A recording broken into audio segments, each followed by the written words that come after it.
Good evening সবাইকে। তো আজকের এই ক্লাসটিতে মূলত আমরা আলোচনা করব স্কিনারের সক্রিয় অনুবর্তন তত্ত্ব, সঙ্গে শিক্ষায় এই যে সক্রিয় অনুবর্তন তত্ত্ব আছে এর গুরুত্ব। ঠিক আছে? তো সঙ্গে আমি এটা বলবো, যারা করে তোমরা আমার এই ক্লাসটিতে নতুন, তোমরা অবশ্যই এই ক্লাসটির যে ডেসক্রিপশন বক্স, সেখানে আমি একটা টেলিগ্রাম গ্রুপের লিঙ্ক দিয়ে দিব, সেটা তোমরা জয়েন করে যাবে।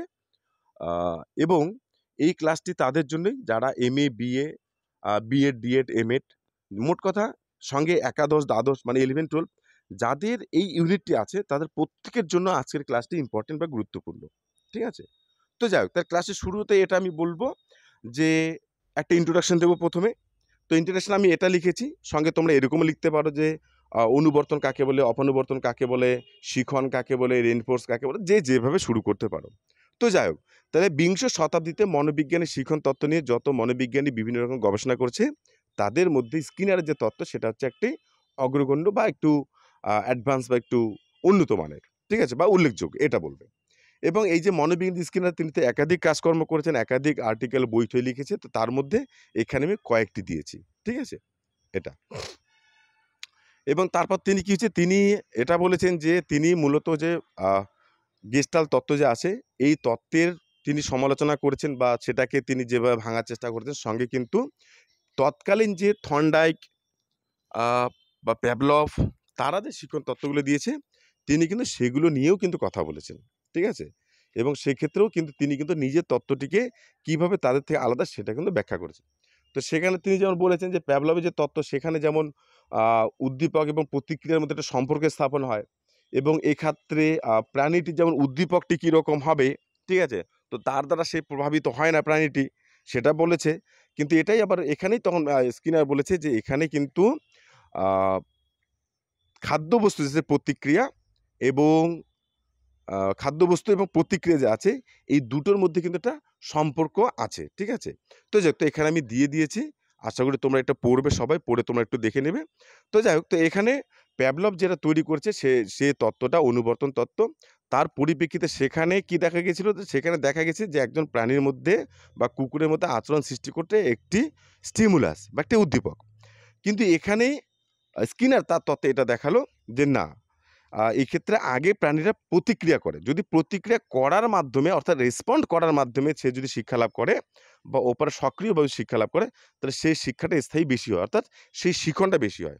আর এই জন্যই তিনি তার তত্ত্বকে ব্যাখ্যা করতে ২ রকমের আচরণের কথা বলছে। একটা হচ্ছে যান্ত্রিক বা প্রতিক্রিয়ামূলক আচরণ, আর হচ্ছে স্বতঃক্রিয়ামূলক আচরণ। ওকে? তো এই যে স্বতঃক্রিয়ামূলক আচরণ, এটাকেই আমরা কি বলি? সক্রিয়মূলক আচরণ বা সক্রিয় অনুবর্তন তত্ত্ব। অর্থাৎ এটা নিয়েই হচ্ছে তার গবেষণা। ঠিক আছে? তো এখানে ১ম আচরণটি যেটা, সেটা হচ্ছে প্রতিক্রিয়ার প্রত্যুত্তরে যেটা আমরা আচরণ দেখতে পাই, হ্যাঁ? সেটা হচ্ছে ১ম আচরণ। এবং দ্বিতীয়টা কোনটা? যে একটি প্রতিক্রিয়া করার পর সেই প্রতিক্রিয়ার যে জ্ঞান বা অভিজ্ঞতা, সেটাকে উদ্দীপক ভেবে তার পরবর্তীতে প্রতিক্রিয়া করা। তাহলে এটা হচ্ছে স্বয়ংক্রিয় বা সক্রিয় অনুবর্তন। ঠিক আছে? তো এটা। এবার এখানে তখন তিনি কি করছেন, একটা যে পরীক্ষাটা করছেন সেখানে এই খাতার মাঝখানে এমন করে তোমরা পয়েন্ট লিখবে।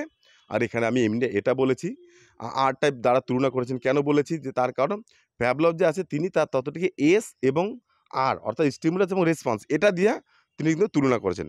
আর ইনি তখন কি বলছেন, না আগে এস নয়, আগে আরটা হবে। অর্থাৎ আগে প্রতিক্রিয়া হবে, রেসপন্স হবে। তারপর সে প্রাণীর মধ্যে আচরণ তৈরি হবে। ঠিক আছে? এটা। তো এখানে তখন তিনি কি বললেন, তার তত্ত্বটিকে তৈরি করার জন্য তিনি এরকম একটা পয়েন্ট তোমরা করবে যে সেখানে উপাদানগুলো দিয়ে দিবে, উপকরণগুলো। সেখানে আমি দিয়ে একটা ক্ষুধার্ত উদুর, কিছু খাদ্যবস্তু, তারপর একটা লিভার যুক্ত স্কিনার বক্স।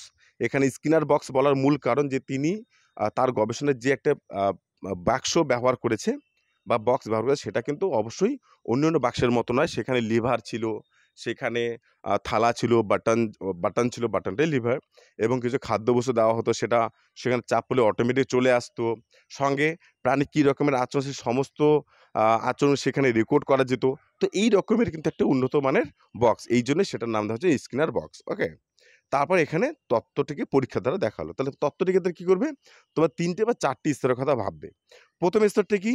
যে প্রথমে আমরা একটি ক্ষুধার্ত ইঁদুরকে একটা বাক্সের মধ্যে বা স্কিনার বক্সের মধ্যে ঢুকিয়ে দেব এবং সেখানে সে ঢুকে খাদ্য খাবে। দ্বিতীয় দিন একই ঘটনা ঘটাবো।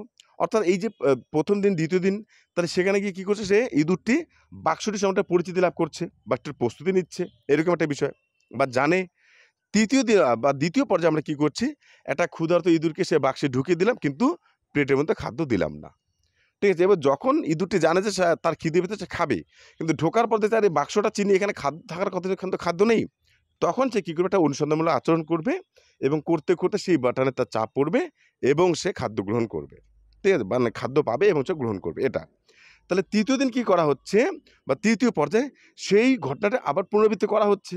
যখন করা হচ্ছে তখন দেখা যাচ্ছে যে ১ম দিকের যে একটা অভিজ্ঞতা ছিল প্রাণীটির মধ্যে যে সে এলোমেলোভাবে ছোটাছুটি, সেটার পরিমাণ কমে গেছে এবং তখন সে ঢোকার সঙ্গে, সঙ্গে সে আগে প্রতিক্রিয়া করছে, তারপর সে খাবার গ্রহণ করছে। ঠিক আছে? অর্থাৎ প্রাণীদের মধ্যে একটা সক্রিয় যে একটা ভূমিকা বা সক্রিয়তার কাজ, এটা থাকলে সেই প্রাণীরা কি করছে ফটাফট সে সেখান থেকে খাবার পেতে পারে বা খেতে পারে।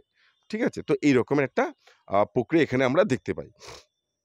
এরপর কি যে সিদ্ধান্ত। তাহলে এই সিদ্ধান্ত থেকে আমরা কি উপস্থাপন করব? এই সিদ্ধান্ত থেকে আমরা স্কিনার এটা বলছে যে, এই যে তত্ত্বটি যে আছে এটা একটি কুকুর বা প্যাভলভের যে তত্ত্বটা সেখানে যেমন S এবং R এর সম্পর্ক, স্টিমুলাস এবং রেসপন্স, এটা কিন্তু ইঁদুরের পক্ষে কিন্তু সম্ভব হবে না। ঠিক আছে? বা এই প্রক্রিয়াটা একটু আলাদা। তার কারণ এখানে ইঁদুর আগে প্রতিক্রিয়া করছে, তারপর সে কিন্তু খাবার গ্রহণ করছে। ঠিক আছে? তো এবং তারপর এইজন্যে তার যে তত্ত্বটা আছে এই তত্ত্বটিকে তিনি কি বলেছেন? রেসপন্স টাইপ একটি তত্ত্ব, শিখন তত্ত্ব। ওকে? এটা। এরপর শিক্ষার ক্ষেত্রে এই তত্ত্বের গুরুত্ব কি? আমরা যারা করে BA, MA যে ক্লাসেই পড়ি না কেন তো আমরা দেখতে পাই কি যে এডুকেশন টেকনোলজি কিন্তু প্রোগ্রাম ইনস্ট্রাকশন, ঠিক আছে? বা লিনিয়ার প্রোগ্রাম ইনস্ট্রাকশন, তো এটার প্রবক্তা কিন্তু হচ্ছে BAB স্কিনার। অর্থাৎ তিনি এই যে আধুনিক যে শিখন কৌশলগুলো আছে যেমন অটো ইনস্ট্রাকশনাল টেকনিক, প্রোগ্রাম পদ্ধতি বা প্রোগ্রাম ইনস্ট্রাকশন এরকম, তারপর যে শিক্ষণ যন্ত্র এই একাধিক বিষয়গুলো, এগুলোর ক্ষেত্রে কিন্তু মনোবিজ্ঞানী যে স্কিনার আছে তিনিই কিন্তু প্রতিষ্ঠা করেছে। ঠিক আছে? সঙ্গে তিনি যে এই তত্ত্বটা যে আবিষ্কার করেছে এই তত্ত্বের মধ্যে যে নীতিগুলো যে ছিল, এই নীতিগুলোকে যদি আমরা শিক্ষার ক্ষেত্রে ভালো করে প্রয়োগ করি তাহলে দেখব যে আমরা অবশ্যই তো এখানে যে তিনি যে এটা বলা যেতে পারে যে তিনি যে সমস্ত নীতিগুলো নিয়েছেন তো সেই নীতিগুলো একাধিক নীতি আছে, হ্যাঁ? তোমরা বিভিন্ন বই পেয়ে যাবে। তো এখানে আমি মাত্র ৫ টা নীতি দিয়েছি। ১ম প্রস্তুতির নীতি। অর্থাৎ একজন শিক্ষার্থীদের মধ্যে আগে সে কোন বিষয়ে শিক্ষা লাভ করবে, সেই পরিবেশ পরিস্থিতির সময় তার যদি প্রস্তুতি থাকে তাহলে দেখবে যে সেই শিক্ষাটা তার মধ্যে বেশি করে আয়ত্ত লাভ করবে। ঠিক আছে? এটা। তারপর ২য় হচ্ছে উদ্দীপক উপস্থাপনের নীতি অর্থাৎ উদ্দীপকের নীতি।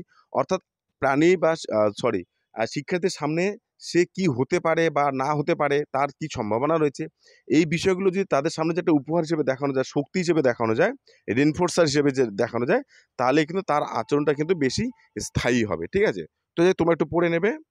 তারপর কি বলছে এখানে যে সক্রিয়তার নীতি অর্থাৎ প্রাণী বা শিক্ষার্থীরা যদি নিজের থেকে শেখে এই শিক্ষার থেকে বেশি কিছু নেই। অর্থাৎ শিক্ষকেরা তাদেরকে শেখায় অল্প কিছু, তাদের শুধু তারা শুধু তাদেরকে হেল্প করবে, সহায়ক হতে পারে। ঠিক আছে? কিন্তু সে পুরো শিক্ষা অর্জন তো সে করবে না। অর্থাৎ শিক্ষার্থী নিজের থেকে যারা পড়াশোনা করে তো তাদের শিক্ষাটা কিন্তু বেশি স্ট্রং এবং তারাই কিন্তু কিছু করতে পারে বা তাদের মধ্যে উন্নত শিক্ষা হয়। ঠিক আছে? তো যাই হোক আরকি এটা। তো এরপর কি রয়েছে? ৫ নম্বর নেতিবাচক তাও শৃঙ্খলার নীতি। অর্থাৎ আমরা যে আচরণ যে করি তোমরা একটু জাস্ট ভালো করে পড়বে। কেননা বেশি লং হলে তোমাদের একটু সমস্যা হয়। ঠিক আছে? তো এরপরেই আ উপসংহার দিয়েছি এবং সঙ্গে কিছু সহায়ক গ্রন্থ।